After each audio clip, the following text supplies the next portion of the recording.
High বন্ধুরা, দেশ থেকে যারা দেখছো বা দেশের বাইরে থেকে যারা দেখছো তাদের সকলকে রং বেরং 24 চ্যানেলে স্বাগত জানাচ্ছি। আমি হঠাৎ করেই ব্লগটা শুরু করলাম। মুষলধারে কেমন বৃষ্টি নেমেছে দেখো। এপার থেকে ওপার কিছু সেরকম দেখা যাচ্ছে না, ঝাপসা দেখা যাচ্ছে। তোমাদেরকে বৃষ্টির আওয়াজটা একটু তোমাদেরকে শুনিয়ে দিই।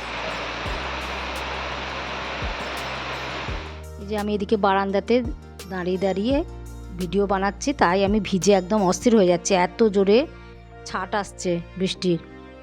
এই বৃষ্টি তো আমরা ঘর থেকে তা উপভোগ করি, ঘরে থাকে আমরা কিছু সেরকম বুঝতে পারি না, কিন্তু পশু পাখি তাদের কত অসুবিধা বলো। তাদের কথা চিন্তা করলে খুব খারাপ লাগে।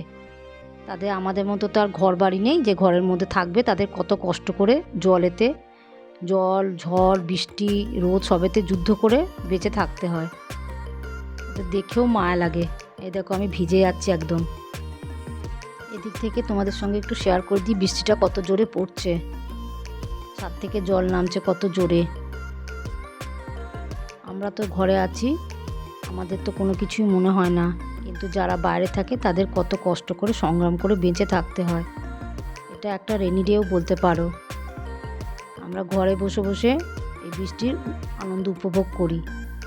এখনও মেঘ রয়েছে আকাশে প্রচুর, এখনও বৃষ্টিটা হবে। নিম্নচাপ হয়েছে, এটা একটা খবরে শুনছিলাম। তা সেই নিম্নচাপের বৃষ্টি নাকি তাও বুঝতে পারছি না, তবে বৃষ্টিটা অনেকটা কমে এসছে, কিন্তু মেঘের ঘনঘটা আছে আকাশে। আমি এটা ছাদ থেকে তোমাদের সঙ্গে একটু শেয়ার করছি। ছাদেও জল জমে গেছে অনেকটা, এখনও বৃষ্টিটা কিন্তু পড়ে যাচ্ছে, বৃষ্টিটা কিন্তু সম্পূর্ণ বন্ধ হয়নি পড়া। তোমরা আমার ব্লগটা দেখো, সাবস্ক্রাইব করো, লাইক করো, শেয়ার করো, আর কমেন্টে জানিও ব্লগটা কেমন লাগলো। ব্লগটা আমি ছোটই রাখলাম। তোমরা ভালো থেকো, সুস্থ থেকো, সাবধানে থেকো। Love you all.